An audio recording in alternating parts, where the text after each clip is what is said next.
Well, hello there, Monika Chajdys. How Yeah, are it's you? actually it's actually hi this. Chajdys, I'm Yeah, sorry. no worries. It's okay. It's fine. Yeah, I'm doing well. Thank you. Thank you very much for inviting me, for having me this on this red couch talk with you today. Yeah, so welcome to the Red Couch. And you know why I have problems pronouncing your name? Because I remembered it was different. Like in my head, you have a different last Yes, name. yes, Because that's true. when we originally met back in the day, when you did an Yeah. internship with us, you were called Bialas, right? Yes, I was having like the other name before my Yeah. marriage. Yeah, so it was Yeah. really long time ago, you know. Yeah, and then, when I read in your bio that you have teenagers now, I thought, oh my goodness, that's really a long time ago that we Yeah, worked it was together. 20 years actually, almost. Yeah. Yeah, since we Well, you last haven't changed. met. You Yeah. still look great. Thank you, thank you. I do not see it that way, but I think I changed a little bit. But yeah, Yeah, it's, also it's natural. Yeah, for other people, it's usually different than for yourself. yeah, for sure. Tell our viewers a fun fact about yourself, Monica. Yeah, so few days ago, actually, I came back from a really nice adventure of mine, which was hiking in Nepal. Uh-huh. So I did 3 weeks hiking trip, and it was great. Actually, a really great adventure and great experience, I would say, visiting the highest mountains in the world and like touching them, like seeing them so closely. It was really like a really liberating experience, I would say. And also, I really love mountains, and this was some kind of also a challenge for myself to have some new experience and adventure. And yeah, this was really nice, and yeah, great fun, but also not so easy, I would say. And this part of challenge was also there. So walking on this high altitudes, and also it's not so easy as you usually have, or you do, like when you go to smaller mountains, like for example in Poland, when I go walking to the mountains.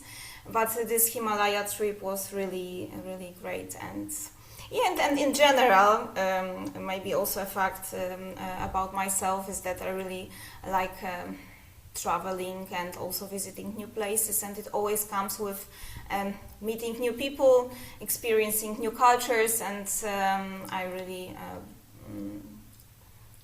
like doing it. And I really find some kind of a way to spend the time in such with such possibilities to experience new places. So mountains especially, and but also other trips. Why Nepal? How did you get the idea? Well, I've always wanted to experience some kind of high mountain, and just like challenge myself in a higher altitude. So yeah, when you think about the highest mountains, then it was like the good choice. And for sure, going on the mountain that is, because we made a summit of more than 5,000. It's called Wow. Gokyori. So yeah, it was a challenge, and I really wanted to have this experience just to see myself in this new situation. And yeah, that's why I thought Himalaya, of course, would be the great opportunity. And yeah, I had this possibility to do it this year, which was also a great experience. Yeah, usually for traveling there is not enough time when you work, and you have not enough, let's say, holidays days to cover them. So this time I had this opportunity, and yeah. So, Monica, when we originally met, you were an AIESEC intern. Yeah. I was also a member of AIESEC during my university time. And probably that was the reason why I hired you, because I always said somebody who worked at AIESEC, they can do good things. I know Yeah. they can do hard things, these people. Sometimes I even hired, not you, but others, I hired them just because they had AIESEC experience, even if they didn't perform well in the interview. And it was the right thing to do in hindsight, because people always were amazing. Like AIESEC interns are always amazing. So I assume, we have a lot of common values and drivers just because of that already. But our audience doesn't know anything about that. So can you tell a bit more about, why you do what you do, and, what is your driver and how you got into what you're doing right now? Yeah, yeah. So for sure, this AIESEC experience was some kind of, I would say, game changer for me. And this was international students organization, and it all started during my studies. So it was, of course, long time ago, actually. But the idea of cooperating internationally with people from all over the world, and enabling people to also exchange abroad, going abroad and visiting new countries was like the initial idea for AIESEC, for organizing for this exchange for young people, for students. And for me, it also, I would say, the whole story for me also started with this. I had this, as you mentioned, I had this great opportunity to be part of AIESEC internship in Germany. Yeah, also in international organization. It was great experience. And later, also after graduating my studies, I started to work within HR. So this also comes with some kind of values around people, like working with people and appreciating also a lot of differences and this diversity that people bring together. And this is one of the, I would say, values that I really appreciate. The possibility to work with people that are really diverse, and the teams that are diverse, and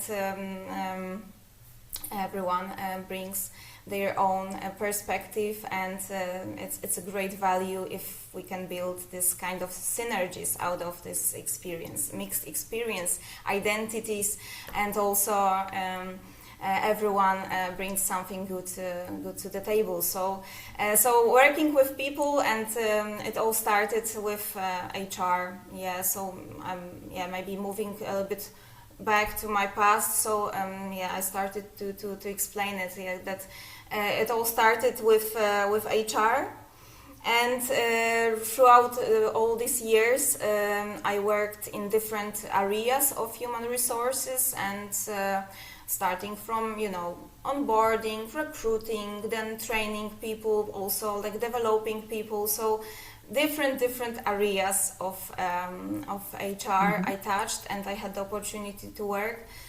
And at the later stage, also this diversity and inclusion topic came to my professional career and professional life, which I'm very happy of, because this also in a way circled back to also the times of the international exchange and the students organization. Going further, I would say there was a time in my life that I had, in one of the organizations that I worked with, I had a chance to coordinate a great project which was connected to hiring people with disabilities and in engaging them and them into organization, into manufacturing company.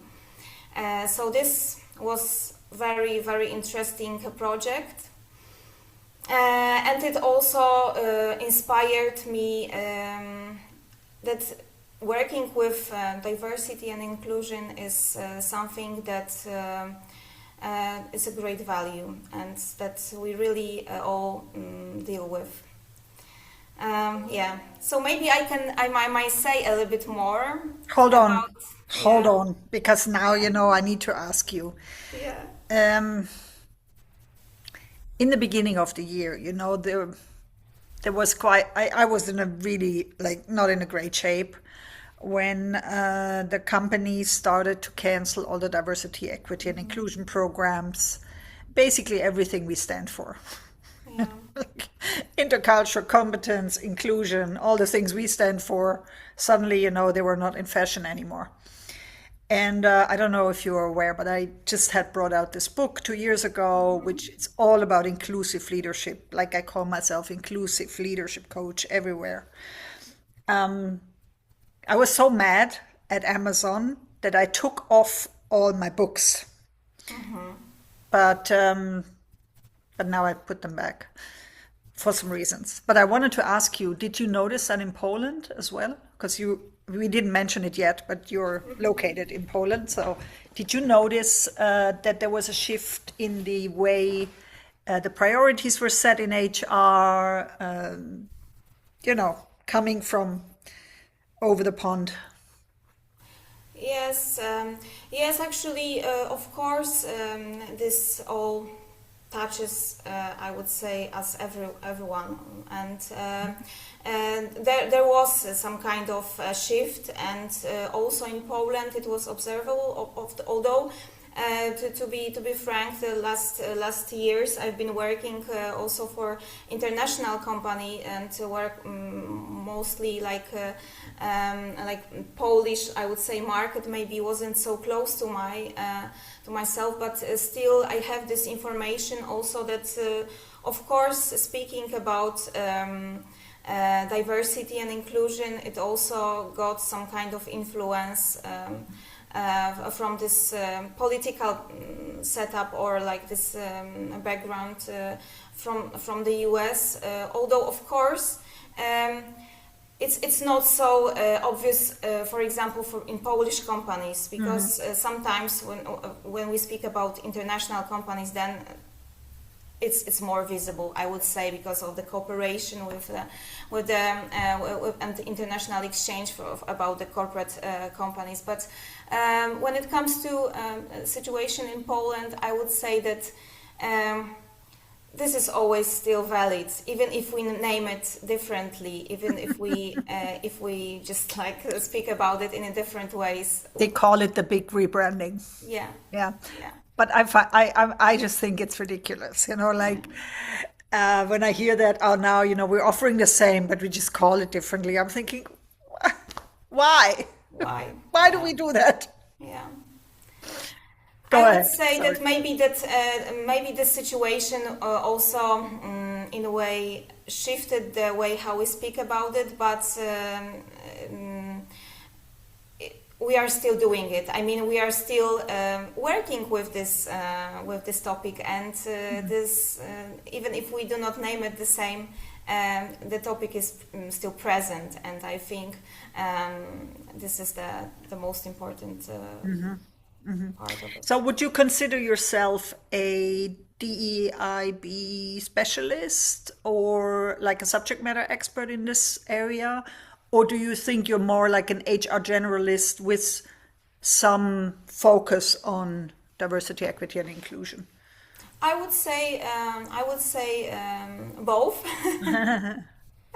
Yeah, because having this background, like years of background in HR generalist role or different roles in HR, I experienced the whole, let's say, employee life cycle, and from this perspective, this HR experience is one point.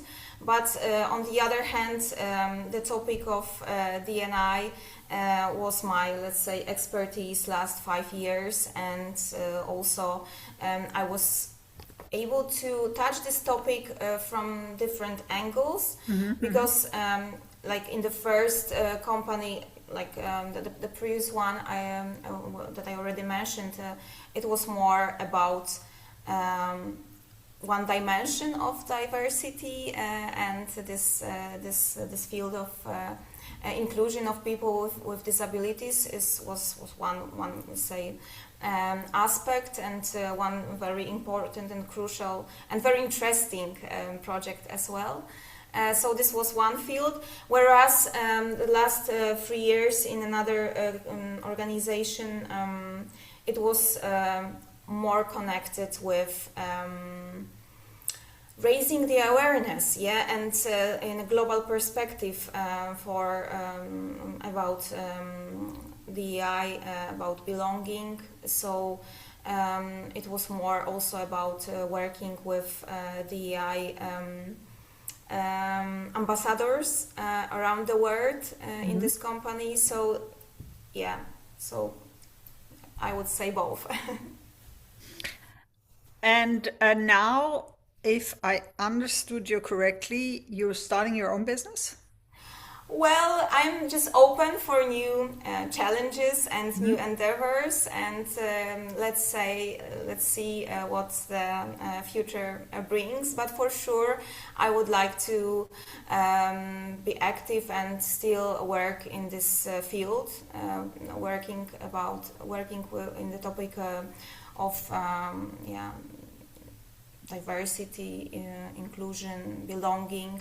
So this is the And story. Monika, if you could go back to the days of AIESEC and your student days and give good advice to your younger self, or like a young woman who's maybe in her studies right now, thinking about what to do, whether to move into HR or a different role, or would you have like a good piece of advice for a younger version of you? Yeah, so for sure, my piece of advice would be just to use this opportunity during your studies, or like the first years of your professional career, or even before that, just to look around and search for the opportunities that could inspire you to check what kind of things you like to do, or what brings you this passion, and what gives you these opportunities. For me, for sure, working or like experiencing international exchange during the studies, but also having some other voluntary experience during the studies gave me this inspiration. So sometimes it's even unpaid or like voluntary experience, but it gives you the opportunity to check yourself in different situations and look around you. So before you even make this decision that HR is my field, this is a good way to check yourself and prove yourself in different situations. Also, as I said, voluntary work for me, AIESEC was this kind of I would say 5 years of great experience during the studies in the International Students Organization. As also maybe another fun fact that it was a game changer for me, because I also met my husband there, and this was like also some maybe not only from inspiring for private situation, but still, coming back to this advice, I would say that use this opportunity during your studies to check different options, because it really gives you different angles, different perspective, and even if it's not, let's say, bringing you, let's say, a professional job at once, but still it's a great chance to also meet other people. This is extremely important part of this kind of experience. And if you think back, like about the things that you've learned over the years, I'm pretty sure, like even the fact that you got in touch with me after such a long time, we clicked again, instantly. It was like no time has passed. even though we have more wrinkles now. But don't you think that networking and building a good professional network, and that also through organizations like AIESEC, but also CETA or similar organizations that we're a member of, FIGT, that this is so critical for us in our business and in our world right now? For sure, and I really find it important, in my also my professional life to build these networks, but also to keep them and keep the contacts, because it can give, of course, a lot of fruits for the future. But so, for example, for me, I still have some contacts with, for example, with my colleagues from HR colleagues from my first job, which was also a big organization, but we built their like HR team, and it was like, I don't know, 15 years ago, and we are still in touch. So even though all of us already working or doing something else, like working in another organization, we are still like keeping this HR network, exchanging with some, let's say, trends and advices. So I really appreciate this because it's also some kind of local network. The other example is for my network is like something that I just been a part of since more than a year now. We built a local DEI network in my hometown in Łódź, which also connects people from that are dealing with those topics locally. Because for me it was also, as I said, working in an international organization, I was more on a global perspective, engagement more in a global perspective. But then in this local DEI network, I'm able to connect with a lot of people from my region here, and not only from corporate but also from non-profit organizations. So this is also very, very valuable for me. And last thing, I saw, this is from even maybe not longer than 1 month.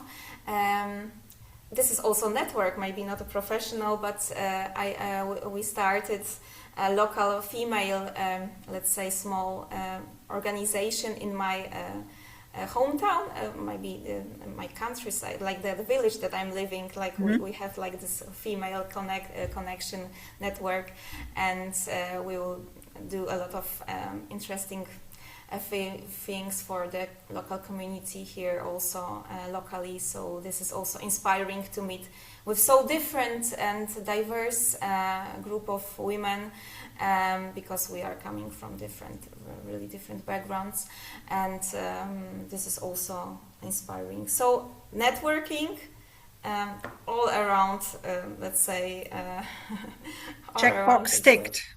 Yes. Checkbox ticked. Awesome. Yes. Now, Monika, that sounds amazing. And in the last few years, is there any like tip that you could give? Because my audience, they love tips. Like how you said, I keep in contact with my network. I personally find that increasingly challenging to, like keep in touch with my network in the necessary depth. Although you might know that I send out a weekly newsletter. So, that's sort of my way of keeping in touch with everyone who's interested in what I have to say.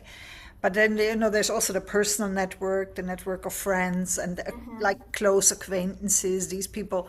And I find it a bit hard to keep up with everyone because, the network grows over the years. And then also people, they start to move into different countries. And then you might just see each other at like a wedding or like, like a birthday party or something. So what's your best practice tip to keep up, to keep the contact? Yeah, I'm not sure if I have any like a special best practice or tip, but I can say how I just do it. So for sure, regularity is a key here. Of course, it's not so easy, as you said. Everyone has their own life, and sometimes it's like we just realize that the time passes so quickly. But for sure, doing this with consequence, and even sometimes I realize that we haven't met for such a long time. It's so many, let's say, for example, weeks passed. So then I mobilize myself. I need to organize another meeting or another reunion of the team or of the network, just to make this regularly. And sometimes it's when I was mentioning the colleagues from my HR colleagues from my first job. So sometimes we meet once in 2 months, and sometimes we meet after 6 months. So, but we are still in touch. Like we have our, of course, also virtual media, like our group and on some social media communicator, and we can exchange there as well, like from time to time. But you always have to remember and to give yourself this this kind of agreement that I'm okay with it. That it's maybe sometimes it's not so super regular and maybe not so super deep. Yeah. But when we need each other, we can always come back even after a long time. It was also like with you, I just connected with you after so many years, and it was great noticing that we spoke together like we haven't been speaking, I don't know, few months, not few years. This exactly. Exactly. And also the topic on which you make this networking, over which you make this networking is important. So if the topic is like valid, usually it brings some kind of connection and opportunity to keep up with each other. That's true. And another good idea I recently realized is a good idea. I never really thought that I'd do this strategically. It was very random, to be honest. But I was at a conference of the AIESEC alumni network for Europe or the global one, and they set up a new mentoring program. And so I applied to be a mentor. And now, I'm in 4 or 5 different organizations, but I'm just taking one person. Like I take 3 altogether for 1 year.